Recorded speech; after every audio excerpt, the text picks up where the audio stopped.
best, but I'm not sure, so I'm cautious. And I somehow twisted my presentation towards possible European contribution to the distances to supernovae in the framework of LSST, so namely follow-up of the LSST observations. So, supernovae in cosmology, so distances are to be done, and they are in the LSST baseline, because they constrain the average background expansion history, and in particular dark energy. And it was so far a very successful approach, because at the moment the best constraints we have from for dark energy are coming from supernovae, and this is this. So it's all the way it doesn't work.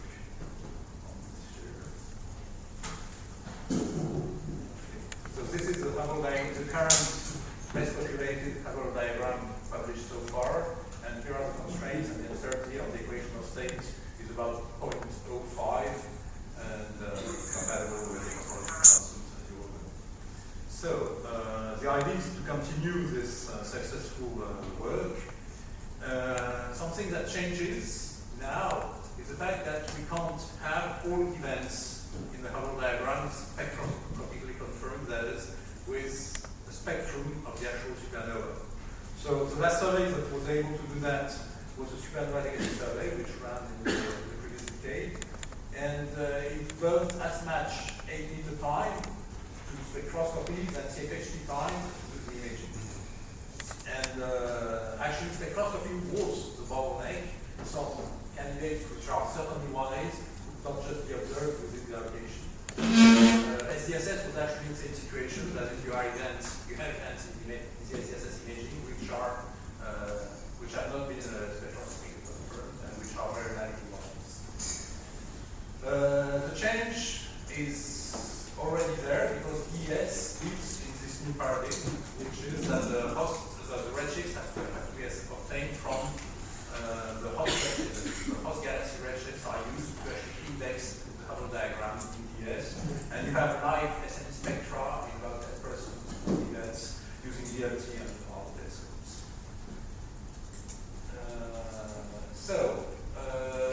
What does it mean in practice for LSST? It means that we need good light curves. That is, in terms of short noise, we want light curves which are well measured. So first, for identification, because we don't want that high Z end of the Hubble diagram is much more contaminated than the low Z parts. And we want probably at least 3 bands of those light curve shapes and having them 2 colors or more. And another thing which is important that, as you may know, measuring the color to a supernova involves measuring its color. Measuring the distance to a supernova involves measuring its color. And with 3 bands, you have very good color measurements just because of the wavelengths that there are. So if you have good light curves, that is with low short noise, you can effectively assemble a redshift-limited Hubble diagram. And then you get rid of something which has been a serious concern for all supernova surveys so far, which is the Marquis bias. At the high end, you only get the bright events. And you have an efficient light curve for that is, you need the events to actually smooth the light curve and carry out the fit, train the model used to fit the light curves, and it's very good to have light curves to do that. Okay, so how well do we want to measure the light curves if we are thinking about distances? So the bottleneck of the argument is very simple. The distances have, the distance modulus is uncertain to 0.12 for infinitely well measured supernovas. That's what we measure. The Hubble diagram scatter is about 0.12. So since we have a brighter, bluer correction in the distance estimate, which is usually written as beta times the color, and the beta is of the order of 3. So it means that you measure the color to 0.04 if you want the uncertainties coming from the measurement to be of the same size as the uncertainties of the distance. Yeah. So it's not very challenging, because if you check what are the actual measurements of the color in the CNRS, the supernova legacy survey, actually plateaus at about 0.03 on high redshift. So, I mean, we can do that. Certainly with LSST, we can do better. So how well should the light curve be measured? You can quantify that by the precision of the light curve amplitude. That is, you have again what was measured, the quality of the measurement in the CNRS. And here are the curves. So you see that the fully measured band is Z band. It's because the CCDs that were used to measure this are thin CCDs, so they are not red sensitive. And so the current was essentially measured using RI. So it was a G stops. The G band stops at 0.6 because at higher redshifts it's far in the UV. Okay, so we can do better than that. And here is what the simulation for LSST gives in the deep fields of LSST. So it's assuming a 4-day cadence and about 10 minutes per visit. And you see that it's better than the previous graph because the Y band is actually comparable to the I band in SNRS. Okay, so we can aim at a significant improvement in light curve qualities up to a redshift of 1 over SNRS and ES. And perhaps seeing this graph, investigate whether it's possible to trade I and Z depths, which are here, which are the best measured ones, against Y, because we see it's very uneven at high redshifts. So, what is the red frame spectral coverage we are going to use to actually measure ascent distances? One point which is important is that nowadays the red frame UV of supernovae is becoming essentially useless to measure distances. There are a handful of reasons. We don't have nearby counterparts. When measuring distances to supernovae, what you're doing is comparing, you're trying to compare the same to the same. That is, use the same restraint wavelengths to measure distant supernovae and nearby ones, because you're carrying out comparison.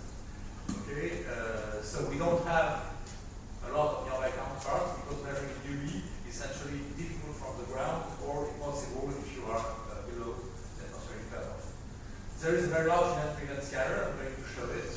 There are even suspicions of evolution in the UV part of the spectrum, and the curve, the extinction curve, in the host galaxy is very steep. So you have to compensate using the steep extinction curve, which is never good news when you're aiming at accuracy. So here is a key paper that came out 4 years ago. It's a comparison of distant supernovae at redshift 0.5 and nearby ones, which were measured using the HST. You see, so it's at 3,000 angstroms.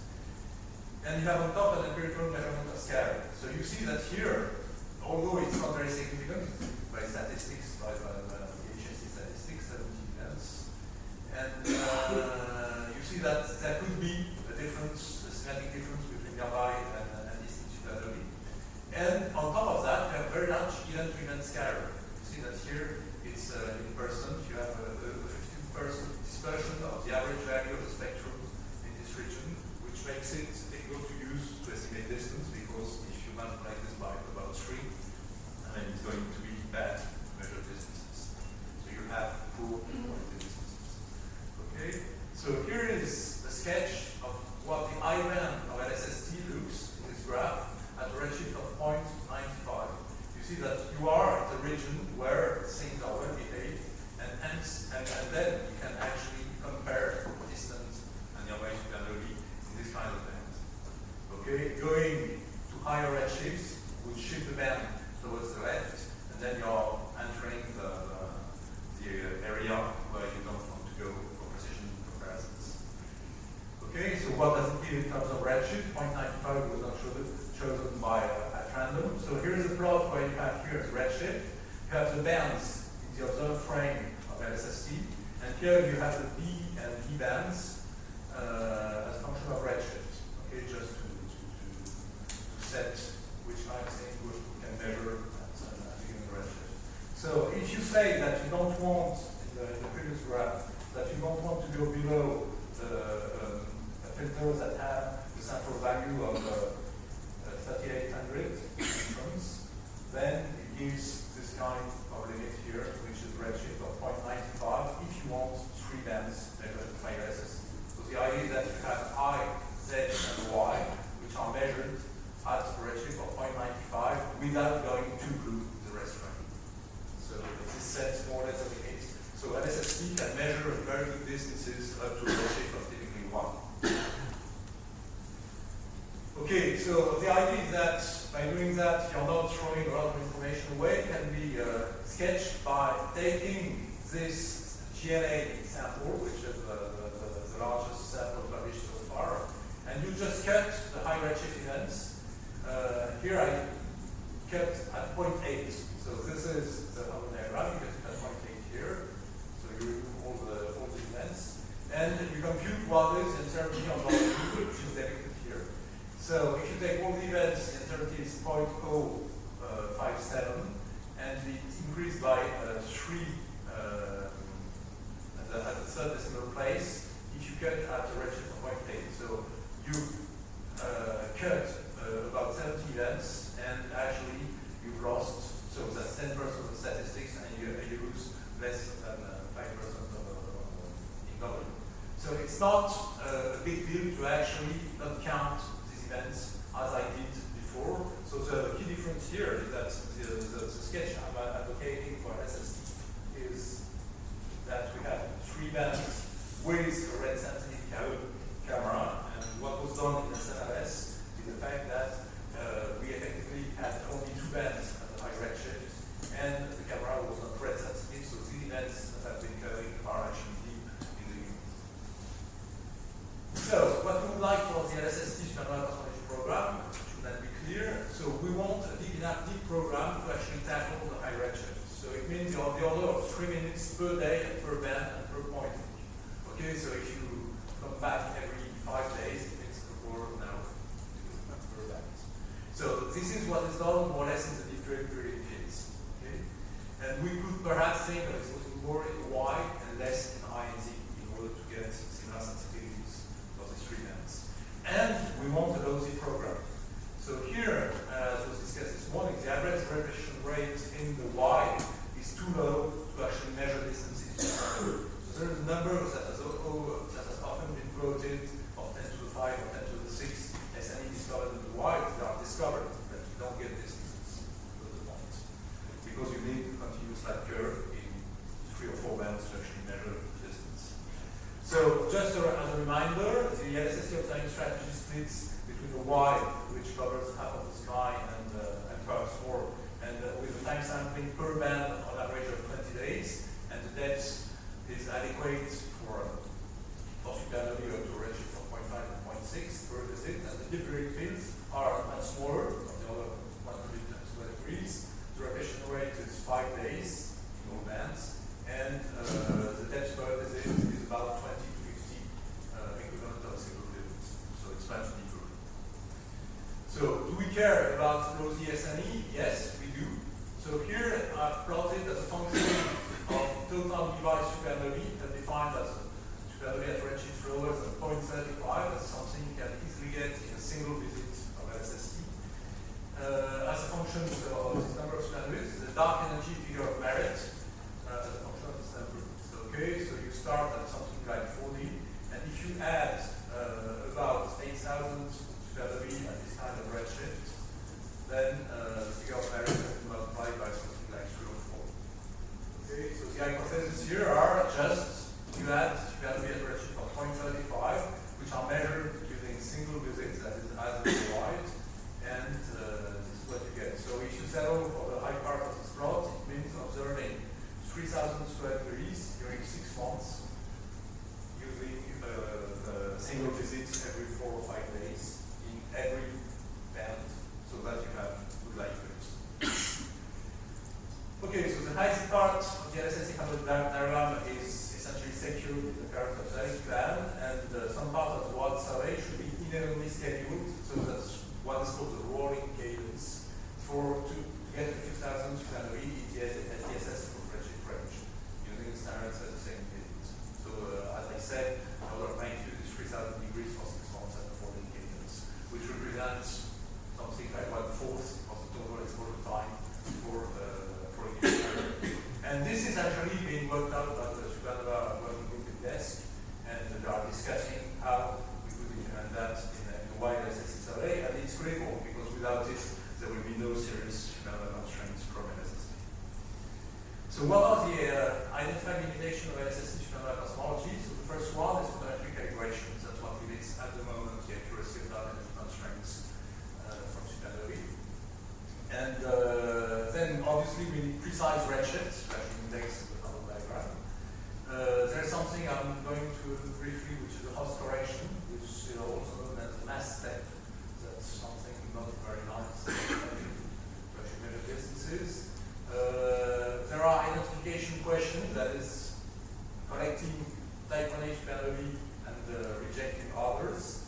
And something which is very important for the quality is discussing the redshift level around. We actually have to actually measure LPNHE, because the longer the level around, the better the constraints are. So, calibration. 0-point uncertainties at the moment are about 5 mMAC. And they translate to a uncertainty value of 0.03. So that's what is the last population of Cebrián. In DSC, there is a photometry calibration working group which is committed to transferring the LSST photometric physical scale to stellar standards. That is, the idea is to actually measure broadband colors of stellar standards and compare them and actually calibrate them to a natural physical scale rather than a model. Okay, at the moment, the way it works, that calibration is using stellar models to actually set up the broadband colors of the SCVs of the primary standards. Okay, so the idea here is to actually change to not a model, but actually a device that is calibrated against the calibrated lamp.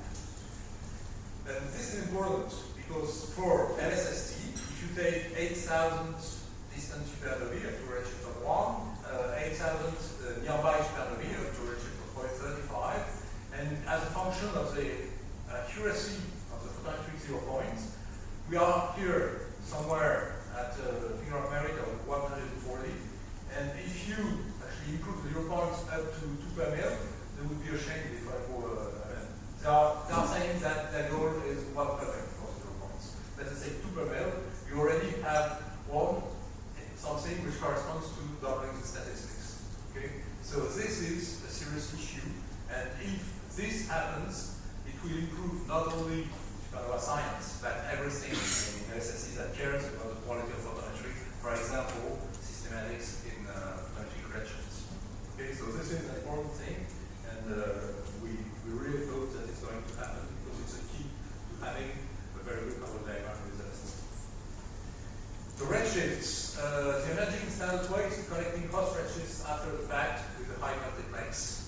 So some MOS instruments. At the moment, DS, DS are doing exactly that using the AAT, the 5-fed MOS spectrograph. So you really need a large multiplex because the needed exposure time on the 4 meter are of the order of 20 picoseconds. Why 4 meter? Because you want a wide field, and at the moment, spectrograph and expect for PFS. At the moment, the wide field spectrographs are on 4 meter telescope, and the next one, which is foremost, is going to be on 4 meter. So, a wide field MOS instrument, it could be foremost for the south, and probably we'll have to think about, especially in Europe, how to commit a sizable amount of time to actually get the host redshifts for the high part of the LSST supernova photo diagram. And for the low Z, we could think that we could rely on the foremost survey if we stick to the foremost survey footprint. So this is to be thought about, and at the moment there are no plans. And if you have suggestions, you should tell. And especially, as you perhaps know, the person who is responsible for the follow-up of supernovae in LSST is actually European Institute of Agnieszka. So the cost correction is one limitation of the photo diagram. And so far, it has been observed, for a reason which was unclear until a few years, that the Hubble residuals are actually correlated to some host galaxy property. And the best correlation that was found was the stellar mass of the host galaxy. So people are fully aware that it doesn't make much sense. But anyway, that was used to actually index the residuals of the Hubble diagram, and you actually correct, so you can draw here something that looks like a step, and the size of the step is 0.05 or 0.06, something like this. So it's not super important, because actually the mix between low mass and high mass galaxies doesn't change too rapidly with redshift, but it's something worrying, especially because the stellar mass of the galaxy doesn't make any sense from the point of view of supernova. Okay, so this has been like that for the last 5 or 6 years. So something that changed in 2013 was that on nearby supernovae it was shown that the brightness of supernovae is actually related to the local age alpha emission, measured in other images or in the supernova hot spectrum. And recently there was another proposal which is very interesting, which is the fact that brightness is actually related to the local restraint U minus V color. So why U minus V? Because it's star formation rate indicator as local H alpha.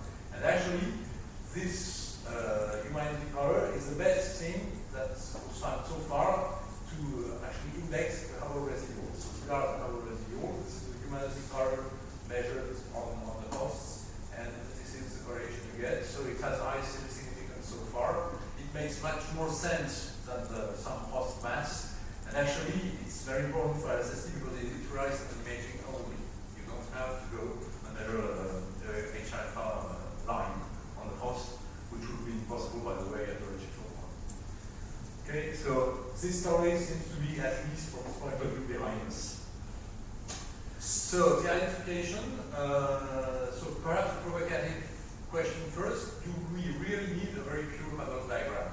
Because all the core collapse supernovae are much fainter than type 1a supernovae, and then most of them don't make it to the Hubble diagram, we just don't detect as soon as we have redshift. So it's better actually to have a redshift dependent contamination than a redshift structured contamination, which is going to mess up the interpretation of the Hubble diagram in terms of distances. So the quality of light curve is very important here, low short noise and 3 bands, as I've already said. And there is a lot of work currently on the way in desk in the supernova group on this question of identification and defining strategy.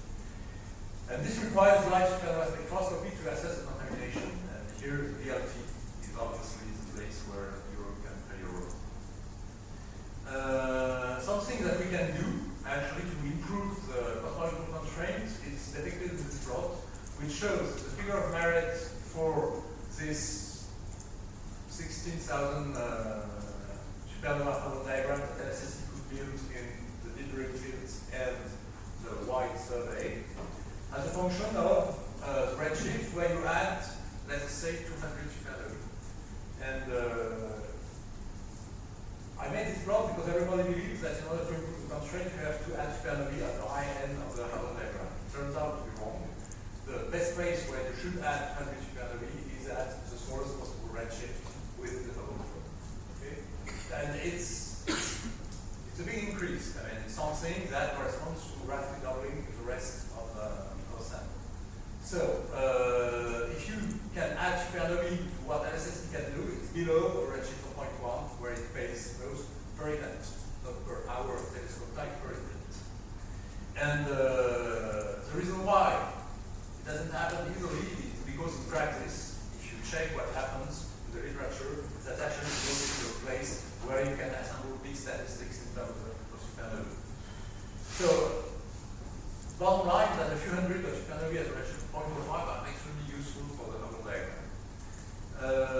So the detection by LSST is guaranteed, the way to get them. Whether it's possible or not to follow up by LSST, as I said, is actually never light curves unclear. So far, I don't have any scheme. That is, if they are in some rolling cadence field, it's okay, but the number is going to be small. So the idea is that you could perhaps think about following them with 2-meter telescopes, and there are quite a few around which are unused, and more and more of them. For example, the VST is going to be soon decommissioned, and we might think whether it's interesting or not to actually build a follow program using the VST for this transient and others, obviously. And the thing which is unclear to me is whether CTF, which is a program which is starting now, will have done that by 2020 something. At the moment, it's impossible to say.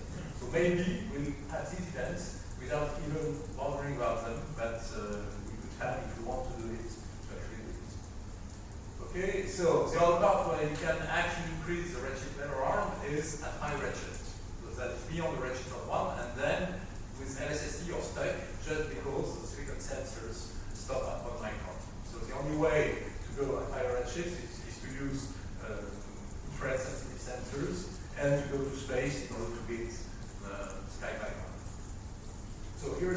proposal that was written jointly actually between the LSST supernova working group and the Euclid supernova working group, which is about with a proposal for measuring distances to high redshift supernovae using Euclid and LSST at the same time. So it would be to add, the idea is to add to these two surveys that LSST can do on its own, the third one here at high redshifts, which actually improves technological constraints by a significant amount, especially on the varying equation of state.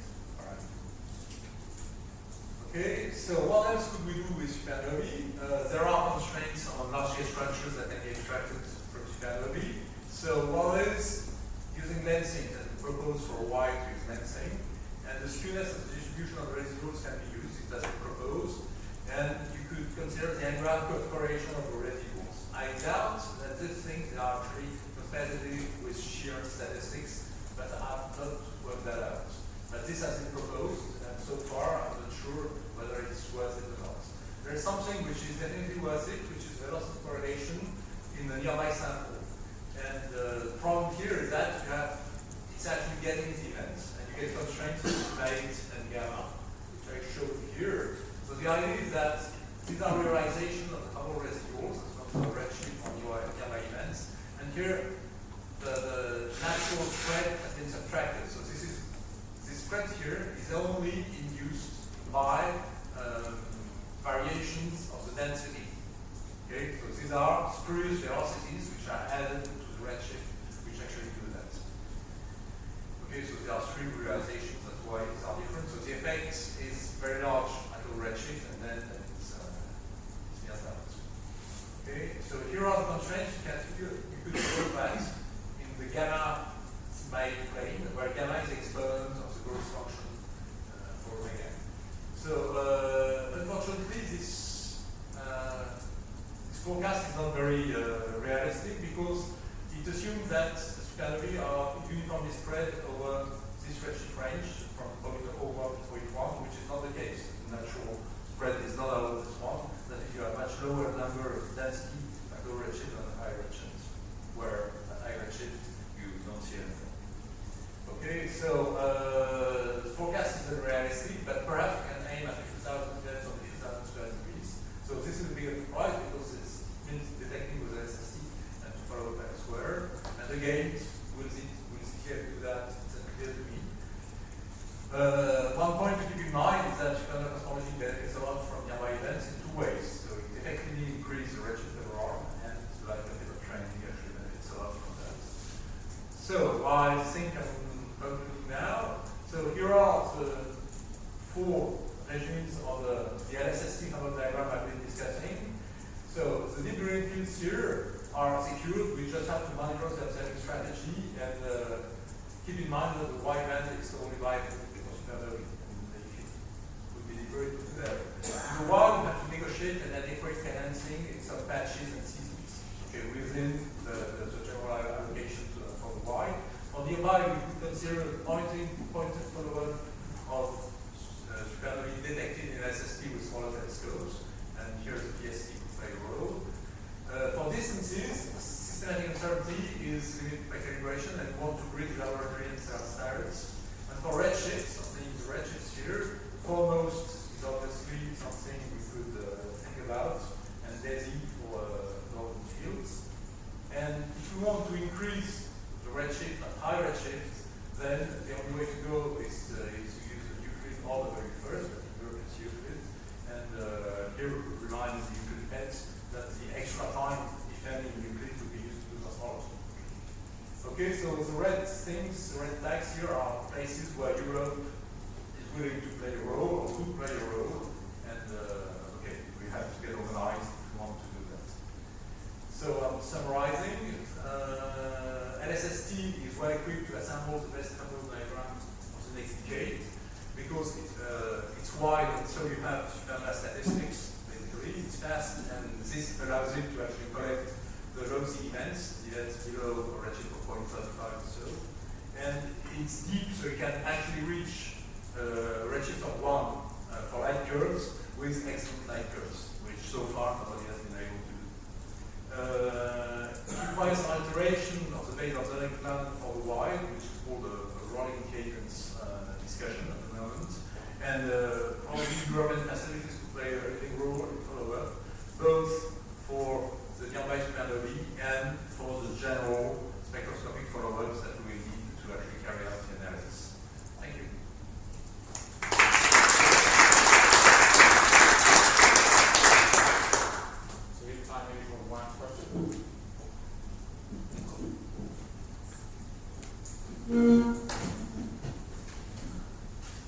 have a curiosity. Could you show once again the residuals concerning the total mass of the galaxy and the star formation rate? Because probably it's a matter of language, but if there is a correlation with the total mass, the star formation rate, I guess that this means that there is a problem with the supernova progeny. Am I right, or I am missing something? I don't know what you call a problem. Yeah, there could be a relation between progenitors and brightness, and you have to find a way to actually address it. Okay, that's about the same thing as color or width of the light curve. Okay, that's one extra parameter that governs the brightness, and you have to actually address it in some way. The nice thing with this approach is that it works with imaging, and we understand the physics that would be behind it, because the mass, strictly speaking, doesn't make much sense. Yeah, but we know that the correlation between mass and star formation. Yeah. So this means that on average you have a younger population, and this means younger. Obviously, this is the link. But at some point, it was very strange that the best correlator we had was the mass, the stellar mass. And this was very, it was written in papers that this was the wrong variable, because community was convinced that this was the wrong variable. Thank you. Let's thank you again.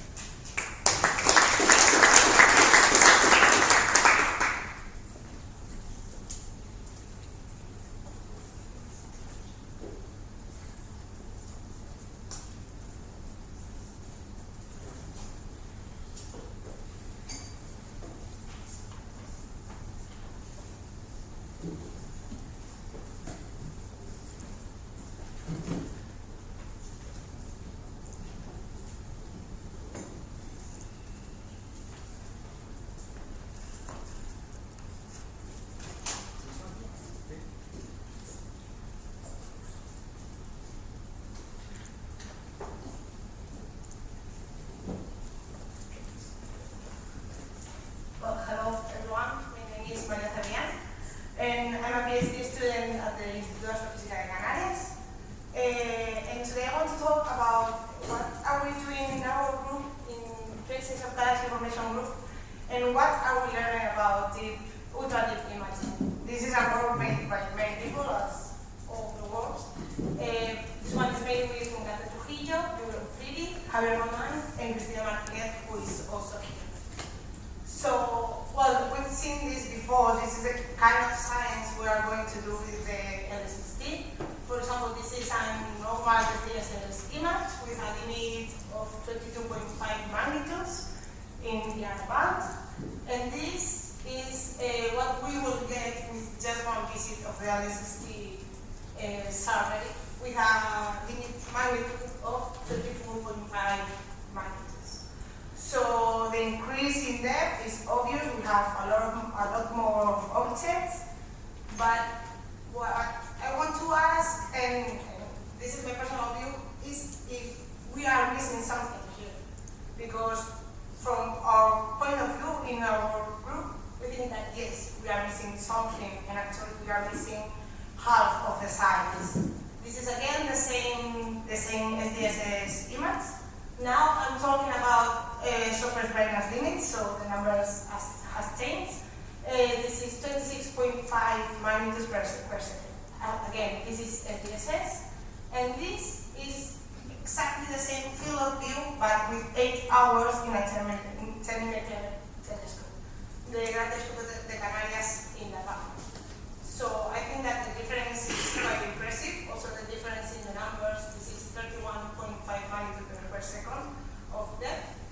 And this is the kind of image, the kind of science we think we will start to be able to do with the LSST. So you see the difference. We are missing a lot of things here. Here we have the zeros, very stellar halos around the galaxies. So the thing here is that we want to explore the faintest limits with integrated photometry, and this will allow us to enable a whole new science of strings, stellar halos, galaxy zeros, and the time to do it, and the time to do our experiments, and the time to learn how to do this is now, when we are designing all this new data and all these new surveys. But the key question here is how are we going to do this? So we have a lot of technical challenges when we want to go deep. And the first of them, we all know it, is the sky brightness, which you face them when you are around like 22 magnitudes per second. And there is a solution which is usually long enough, or if it's not possible, you just can do short exposures and just then go out there. Another key thing are the internal reflections of the instruments, of the camera, of the telescope. And this starts to appear when you want to go farther than 26 magnitudes per square second. And you have two solutions for that. You can either build a very simple optics telescope, as Renau and collaborators has done in the Dragonfly experiment, or you just can be a bit clever and design a very good observing strategy. And I will talk about this later. And the last, let's say, limit is the scattered light from the objects in the soul and in the universe. And we start to see this around 29.5 magnitudes per square second. And this is a very important thing to get rid of. But we can do it. The only thing we need is a very exquisite characterization of the point spread function. And so for the sky brightness, just a warning, and we'll know about this, about the aggressive sky subtraction. And to show you this, I'm going to show you the same image, but with two different reactions. This is a zoom in a Hubble field. We here see a lot of stuff, a lot of objects. This is the extreme deep field, again in a Hubble field with Illingworth in 2013. And this is exactly the same field, but with other reflection. So you can see how the halo around, for example, this galaxy changes. Actually, in this reaction, we can start to see the holes here because the sky probably is oversubtracted around the galaxy. So here you can see the difference here and here. So we can miss a lot of information here depending on what we want to do with our images. And in this sense, our group has done a real reduction of the sky-52 data set from SBSS. We call it the ISA sky-52 project, and actually this data is publicly available. And for example, we have here another reduction made by Jan in 2014, and this is the reduction made by our group. Here is the normal reduced image, and here is the surface brightness distribution. So here we can see a galactic silver, but we see that in our reduction, the emission is is more visible here. We see more structure than in Jan 2014. And this is interesting because in numbers, we achieve more or less the same thing, which is around 28.5 magnitudes per square second, point sources 24.7. So the numbers are the same, but as we can see, the information we have in our images is not. And again, this is the kind of data we will see with just one visit from the LSST. And I was talking about galactic zeros, and they are very important because sadly or luckily we are surrounded by dust. So if you want to study the zeros, we have to characterize them very well. If we want to remove them or remove their effects, we have to characterize them very well. And this is just only as an example. So the thing is that we have to keep in our images the low surface brightness structures if we want to study them. Another thing that is very key in the reduction is the flat filtering. And usually we use dome flats, sky flats, we use a flat illumination in a flat part of the dome or a flat sky zone. But sadly the illumination usually is not flat, sadly neither is the dome, and of course the sky we know it isn't. So a solution for that is to build our own flats. And how do we do that?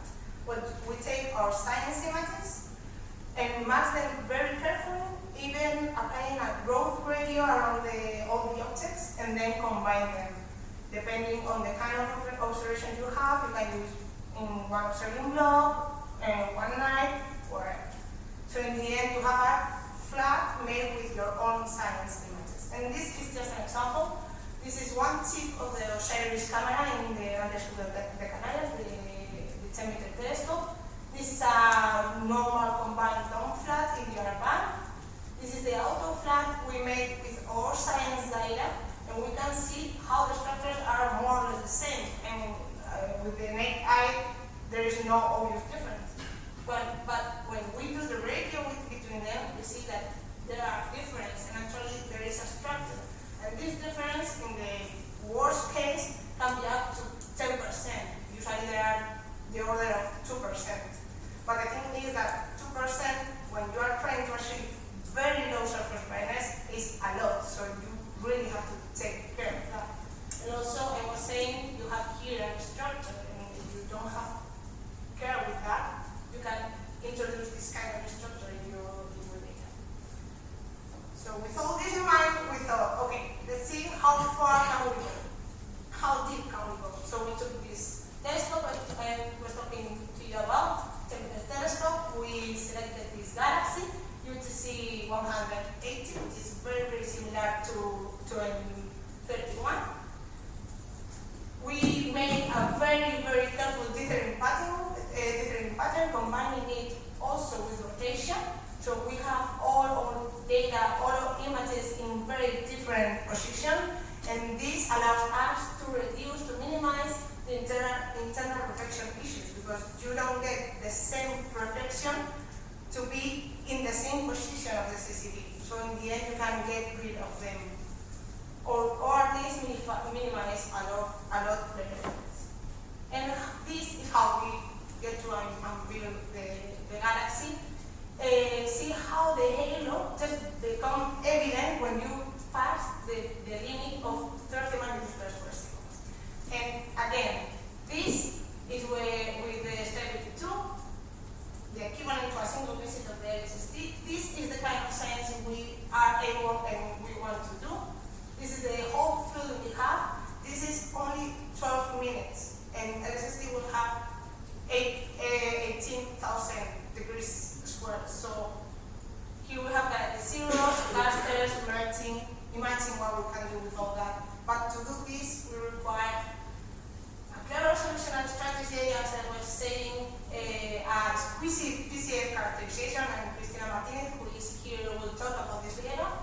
A careful scale measurement, subtraction, and this is key, and also with flat thickness strategy. So the data treatment is not only the data, but how you treat them. And this is crucial to make the most of all the data we have and all the data we will have. In this sense, LSST is a unique opportunity to systematically study these kind of things. And I think we cannot afford to miss it, so we better treat our data with very careful things. And that's it.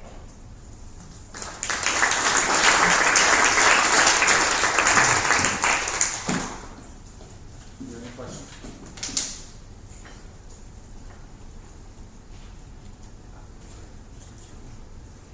It was a really neat presentation you had right there at the end of how you actually apply this on a 10-meter telescope.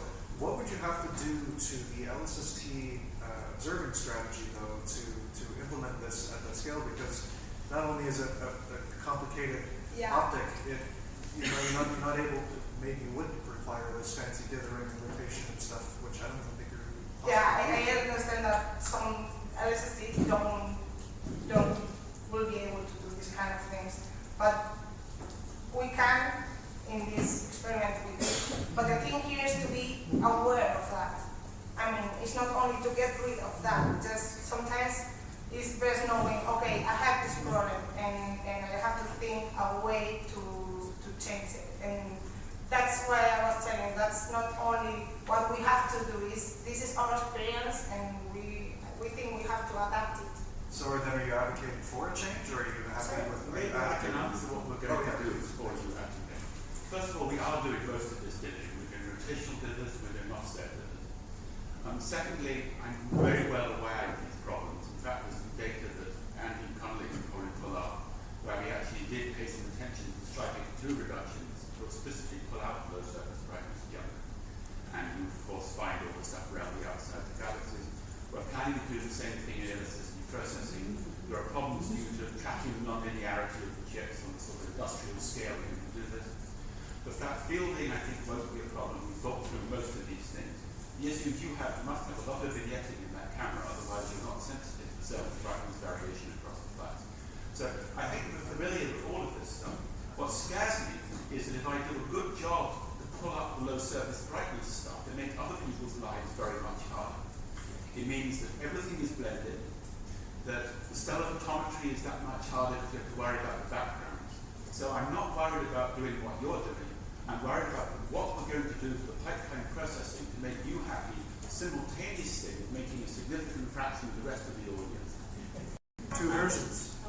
Well, you can do conversions. You can certainly imagine propagating the background subtraction through for stellar photometry separately from low surface brightness. However, then the weak lensing people will get unhappy. Three versions.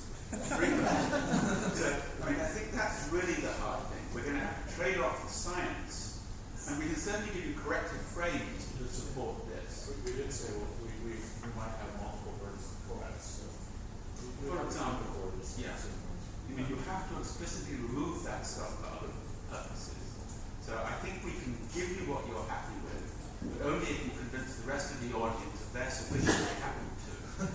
Yeah, I understand. And actually, the aim of this talk, let's say, was precisely to do this. I mean, not the same data treated the same way is valid or is useful for doing all the science. And I'm not just saying this is the right way to do it. I'm just saying, okay, we want to do a lot of things, and we want to do it with this, also this data.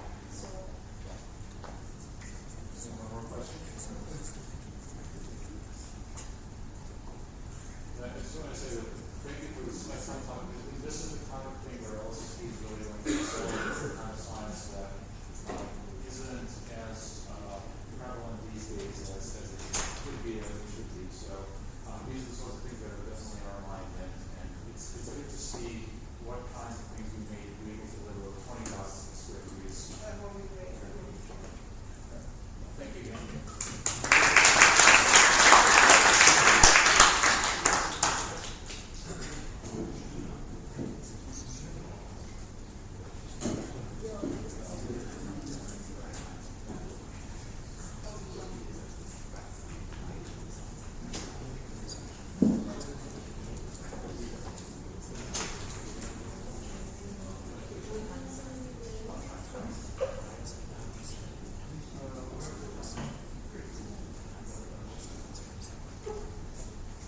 So hello, I'm Agnieszka Pollo from Poland, but this time speaking rather in the name of the bikers and BBS, boost and other European spectroscopic surveys.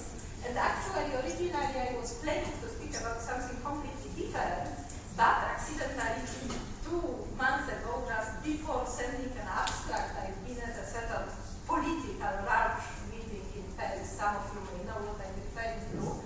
And I've heard the speakers speaking about the cosmology case, advocating Europe joining LSST, which of course I support very much, but also claiming that in Europe there are practically no cosmological surveys worth mentioning, which astonished me quite a lot and which made me think that it may be important to advocate our cosmological surveys so that we don't miss all the beautiful science which may go out of the synergy and using our common experience. Then some obvious things, planning the surveys for the cosmological purposes is usually the art of trade-offs. Either we have photometric surveys like SDSS, or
not completely obvious. Also, if we want to go to the detailed modeling of the shape of the galaxy correlation function, we need the small-scale information, and this can be provided only through calibration thanks to this kind of good sampling in the spectroscopic surface. Historically, this is the home of the VPDS, one of the first surveys which went as deep as to redshift 1.2 and have shown the large-scale structure then deep. And dark energy, one of the main topics now, this was the measurement we did then from the VPDS data, from the evolution of the growth rate of the red from the galaxy redshift space distortions, with very honest error bars, though, which then motivated us to apply for a yet larger survey, named Vipers, which at redshift 1 is aimed at probing a volume and density which would already make it comparable, statistically speaking, to the SDSS. It covers 2 fields in the sky, 24 square degrees in total. The goal is 100,000 redshifts, which very good sampling, and it consumes more than 440 hours of the work of the VLT. The main scientific goals are the growth rate of the redshift space distortions, the history of the galaxy clustering, and many other ones like the evolution of galaxy bias, which is also important from this point of view, evolution of galaxy properties, and so on. This is the team, all nice people, including me. And the news is that presently the observations are already complete. Some of these data were already publicly released, and we foresee the full data release this autumn. Then stay tuned because they will be all prepared to be used, among others, by the LSST community. The survey is aiming at galaxies at redshift number 0.5, thanks to a quite precise color cuts designed based on the previous survey, and the strategy yields a very good sampling at this redshift, besides exemplary spectra, and this is the large-scale structure emerging in our 2 cones with a very decent number density. It should be a movie, but anyway, these are nice slices of this high redshift universe. And among the main cosmological results we have, one important question which still is not fully answered is the universe really homogeneous? If we go to high redshifts, do we find everything everywhere in the sky? And actually, even a few years ago, this was not completely obvious, because in all different deep surveys we had, we found significantly different structures. Now, thanks to the large area of Vipers, we can see that the measurements are slowly converging, but we need that large area to beat the cosmic variance. I'm very curious to see how this will look with the LSST data, because still we may have some surprises here. And the next important point is about the measurement of the evolution of the growth rate of the structure. Still, this is not the final result.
information about galaxy bias to get more precise information about those clustering measures. Thank you.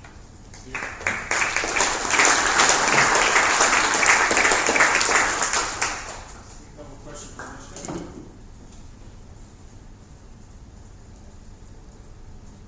Please come to discuss later.